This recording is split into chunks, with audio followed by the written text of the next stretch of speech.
आज कार्तिक मास की रमा एकादशी का पावन दिन है। इस दिन भगवान विष्णु और माता लक्ष्मी की पूजा तथा रमा एकादशी व्रत कथा का पाठ करने से घर में सुख, शांति, समृद्धि और सौभाग्य का वास होता है। तो आइए सुनते हैं रमा एकादशी की पवित्र व्रत कथा।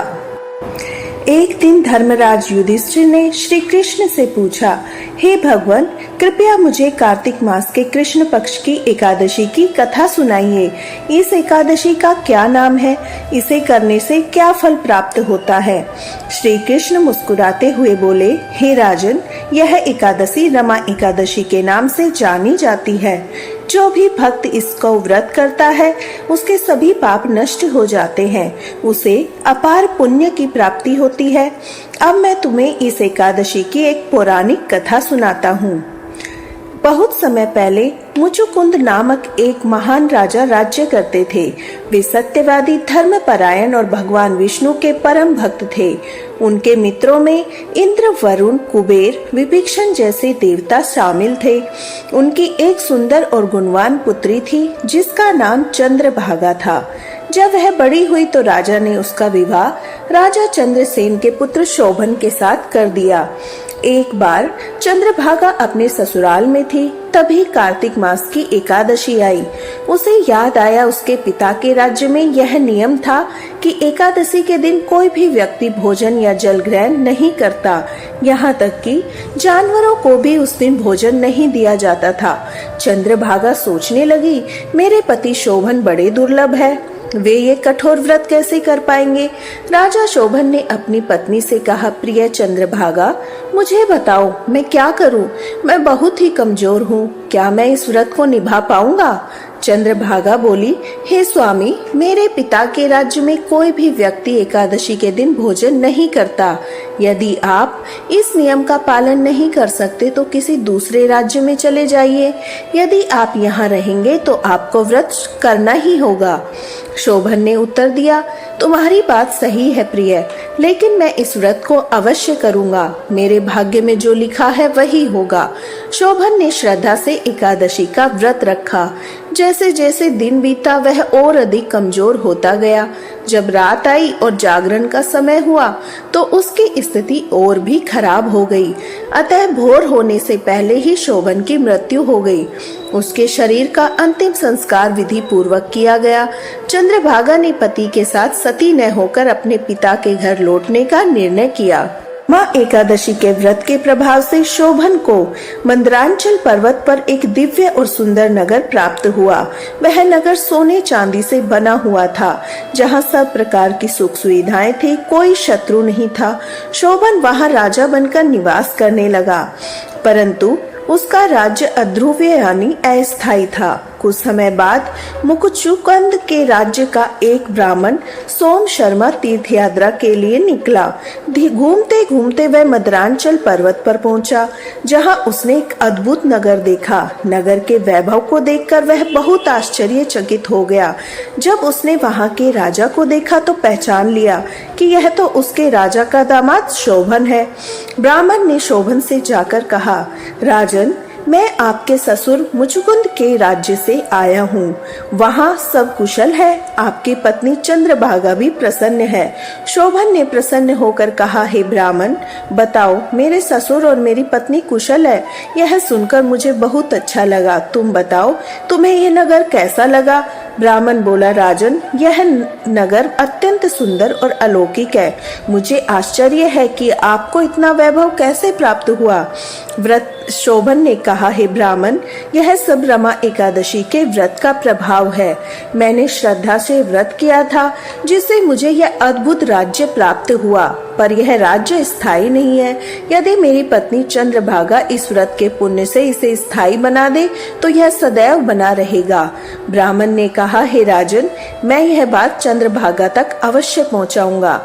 तब ब्राह्मण लौटकर चंद्रभागा के पास पहुंचा। उसने सारा वृतांत सुनाया। चंद्रभागा ने कहा, हे ब्राह्मण, मुझे उस नगर में ले चलो, मैं अपने पति को देखना चाहती हूँ। अपने व्रत के प्रभाव से उस नगर को स्थायी बना दूंगी। ब्राह्मण चंद्रभागा को लेकर मद्रांचल पर्वत के समीप वामदेव ऋषि के आश्रम पहुंचा। वहां ऋषि ने उसकी कथा सुनी और मंत्रों से उसका अभिषेक किया। उन मंत्रों और उसके दिव्य वस्त्रों के प्रभाव से चंद्रभागा ने दिव्य देह धारण कर ली। वह अत्यंत सुंदर और तेजस्वी बन गई। जब शोभन ने अपनी पत्नी को उस दिव्य रूप में देखा तो वह बहुत प्रसन्न हुआ। उसे अपने पास बिठाया। चंद्रभागा ने कहा, हे प्राणनाथ, जब मैं 8 वर्ष की थी तभी से नियमित रूप से एकादशी का व्रत करती आ रही हूँ। उन व्रतों के प्रभाव से आपका यह नगर अब स्थायी हो जाएगा, कभी नष्ट नहीं होगा। इसके बाद दोनों पति पत्नी दिव्य स्वरूप में उस नगर में रहने लगे और आनंद पूर्वक जीवन व्यतीत करने लगे। भगवान श्री कृष्ण ने कहा, हे राजन, यही रमा एकादशी की पवित्र कथा है। जो व्यक्ति इस व्रत को श्रद्धा से करता है उसके सारे पाप नष्ट हो जाते हैं। यहाँ तक कि ब्रह्म हत्या जैसे महापाप भी समाप्त हो जाते हैं। जो भक्त इस व्रत की कथा को सुनता या सुनाता है वह मृत्यु लोक के बाद विष्णु लोक में स्थान प्राप्त करता है। रमा एकादशी केवल व्रत नहीं बल्कि श्रद्धा, भक्ति, संयम का प्रतीक है। यह व्रत मनुष्य के जीवन में पवित्रता लाता है, मन को शुद्ध करता है, जीवन में सुख समृद्धि लेकर आता है। माता लक्ष्मी की कृपा से व्यक्ति के घर में धन, शांति, सौभाग्य का वास होता है। इसलिए प्रत्येक भक्त को इस पवित्र तिथि पर भगवान विष्णु और माता लक्ष्मी की आराधना अवश्य करनी चाहिए। रमा एकादशी को कार्तिक कृष्ण पक्ष की एकादशी भी कहा जाता है। व्रत करने से पाप नष्ट होते हैं, मनुष्य को मोक्ष की प्राप्ति होती है, जीवन में सुख समृद्धि का वास होता है। एक समय देवराज इंद्र का अभिमान चूर करने के लिए स्वयं भगवान श्री कृष्ण, जो कि स्वयं लीलाधर श्री हरि है, उन्होंने एक लीला की रचना की। एक दिन उन्होंने देखा सभी ब्रजवासी उत्तम पकवान बना रहे हैं और इंद्रदेव की पूजा की तैयारी कर रहे हैं। तो श्री कृष्ण ने बड़े ही भोलेपन से नंद महाराज से प्रश्न किया कि बाबा, यह आप कि सभी लोग किसकी पूजा करने की तैयारी कर रहे हो? तो उनकी बात सुनकर नंद महाराज ने कहा, हे पुत्र, हम देवराज इंद्र की पूजा के लिए अन्नकूट की तैयारी कर रहे हैं और इंद्र यज्ञ का भी आयोजन हो रहा है। नंद महाराज के इस प्रकार प्रश्न करने पर श्री कृष्ण ने कहा, हम इंद्र की पूजा क्यों करते हैं? तो नंद महाराज ने कहा, क्योंकि वह हमें वर्षा प्रदान करते हैं जिससे सभी की अन्न की उत्पत्ति होती है, उन्हीं से हमारी गायों को चारा मिलता है। तो इसके उत्तर में भी भगवान श्री कृष्ण ने कहा, वास्तव में इंद्रदेव तो मात्र भगवान विष्णु का कार्य कर रहे हैं, यह तो उनका कर्तव्य है। वास्तव में तो हमें गोवर्धन पर्वत की पूजा करनी चाहिए क्योंकि हमारी गाय वहां पर चरती है।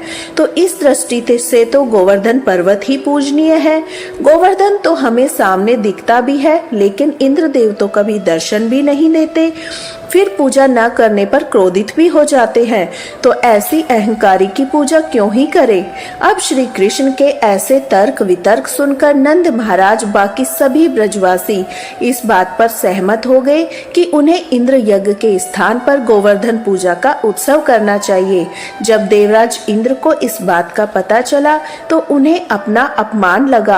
उसके परिणाम स्वरूप क्रोध में आकर उन्होंने वृंदावन के ऊपर मूसलाधार वर्षा करना आरंभ कर दिया। गोवर्धन का उत्सव अमावस्या के दिन हुआ। फिर शुक्ल पक्ष का 9वां दिन बीत जाने पर 10वें दिन देवराज इंद्र ने भगवान श्री कृष्ण की उपासना की। इस प्रकार सभी ब्रजवासी इंद्र के कोप से मुक्त हो पाए।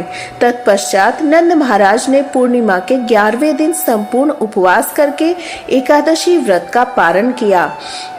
व्रत का पारण करने के लिए उन्होंने अगले दिन यानी द्वादशी पर प्रातः काल में यमुना में स्नान किया। उसके पश्चात उन्होंने व्रत का पारण किया। इसलिए वरुण देव के एक पार्षद ने उन्हें पकड़ लिया। अतः बहुत देर तक जब नंद महाराज पानी से बाहर नहीं आए तो उन्होंने उपस्थित सभी गोपक चिंता करने लगे। उन्होंने सहायता के लिए कृष्ण को बुलाया। नंद महाराज ने पूर्ण श्रद्धा और भक्ति पूर्वक एकादशी का पालन किया था, इसलिए वरुण देव के पार्षद भी उन्हें हानि नहीं पहुंचा सके। अंत में श्री कृष्ण स्वयं उस जल में कूद पड़े और उन्होंने नंद महाराज को वरुण देव के पार्षदों से छुटकारा दिलाया। तो इस प्रकार श्री कृष्ण ने द्वादशी के दिन नंद महाराज की रक्षा की। इस प्रकार हमारे शास्त्रों में ऐसे कई उदाहरण मिलते हैं जहाँ पर एकादशी व्रत की महिमा बताई जाती है और कथाएं सुनाई जाती है, जिनके श्रवण करने से एकादशी पुण्य फल की प्राप्ति होती है। भगवान श्री चैतन्य महाप्रभु स्वयं कहते हैं, एकादशी का पालन करना भक्ति में सेवा का एक अंग है। अगर कोई व्यक्ति एकादशी का पालन का अनादर करता है तो उसके आध्यात्मिक जीवन का भी नाश हो जाता है। एकादशी वाले दिन एक पवित्र वैष्णव को कृष्ण के पवित्र नामृत के पान द्वारा ही संतुष्ट होना चाहिए। आइए अब हम एकादशी व्रत की आरती सुनते हैं। एकादशी माता की आरती। ओम जय एकादशी जय एकादशी जय एकादशी माता। विष्णु पूजा व्रत को धारण कर शक्ति मुक्ति पाता। तेरे नाम गिनाऊं देवी भक्ति प्रदान करनी। गण गौरव की देनी माता शास्त्रों में वर्णी। ओम जय एकादशी जय एकादशी जय एकादशी माता। विष्णु पूजा व्रत को धारण कर शक्ति मुक्ति पाता। मार्गशीर्ष के कृष्ण पक्ष की उत्पन्ना जन्मी। शुक्ल पक्ष में हुई मोक्षदा मुक्तदाता बन आई। ओम जय एकादशी जय एकादशी जय एकादशी माता। विष्णु पूजा व्रत को धारण कर शक्ति मुक्ति पाता। पोष के कृष्ण पक्ष की सफला नामक है। कृष्ण पक्ष में होए पुत्र दा आनंद अधिक रहे।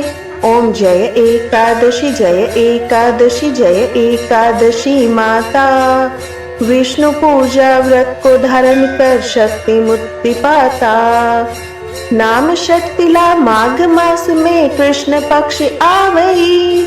शुक्ल पक्ष में जया कहावे विजय सदा पावई। ओम जय एकादशी जय एकादशी जय एकादशी माता। विष्णु पूजा व्रत को धारण कर शक्ति मुक्ति पाता। विजया फागुन कृष्ण पक्ष में शुक्ला आमलकी। पाप मोचिनी कृष्ण पक्ष में चैत्र महाबली की। ओम जय एकादशी जय एकादशी जय एकादशी माता। विष्णु पूजा व्रत को धारण कर शक्ति मुक्ति पाता। चैत्र शुक्ल में नाम कामदा धन देने वाली। नाम बरुथनी कृष्ण पक्ष में बैसाख माँ वाली। ओम जय एकादशी जय एकादशी जय एकादशी माता। विष्णु पूजा व्रत को धारण कर शक्ति मुक्ति पाता। शुक्ल पक्ष में होए मोहनी अपराध ज्येष्ठ कृष्ण पक्षी। नाम निर्जला सब सुख करनी शुक्ल पक्ष रखी।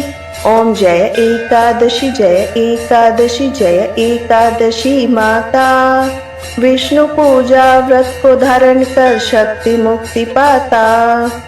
योगिनी नाम आषाढ़ में जानो कृष्ण पक्ष करनी।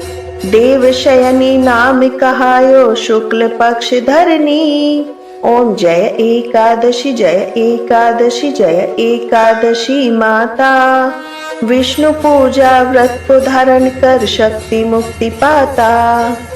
कामिका श्रावण मास में आवे कृष्ण पक्ष कहिए। श्रावण शुक्ला होए पवित्रा आनंद से रहिए। ओम जय एकादशी जय एकादशी जय एकादशी माता। विष्णु पूजा व्रत को धारण कर शक्ति मुक्ति पाता। अजा भाद्रपद कृष्ण पक्ष की परिवर्तनी शुक्ला। इंद्रा आश्विन कृष्ण पक्ष में व्रत से भवसागर निकला। ओम जय एकादशी जय एकादशी जय एकादशी माता। विष्णु पूजा व्रत को धारण कर शक्ति मुक्ति पाता। पाप पुंसा है शुक्ल पक्ष में आप हरनहारी। रमा मास कार्तिक में आवे सुखदायक भारी। ओम जय एकादशी जय एकादशी जय एकादशी माता। विष्णु पूजा व्रत को धारण कर शक्ति मुक्ति पाता। देवोत्थानी शुक्ल पक्ष की दुष्नाशक मैया। पावन मास में करूं विनती पार करो नैया। ओम जय एकादशी जय एकादशी माता। विष्णु पूजा व्रत को धारण कर शक्ति मुक्ति पाता। परमा कृष्ण पक्ष में होती जन मंगल करनी। शुक्ल मास में होए पद्मनी दुख दारिद्र हरणी। ओम जय एकादशी जय एकादशी माता। विष्णु पूजा व्रत को धारण कर शक्ति मुक्ति पाता। जो कोई आरती एकादशी की भक्ति सहित गावे। जन गुरुदिता स्वर्ग का वासा निश्चय वह पावई। ओम जय एकादशी जय एकादशी माता। विष्णु पूजा व्रत को धारण कर शक्ति मुक्ति पाता। ओम जय श्री हरि।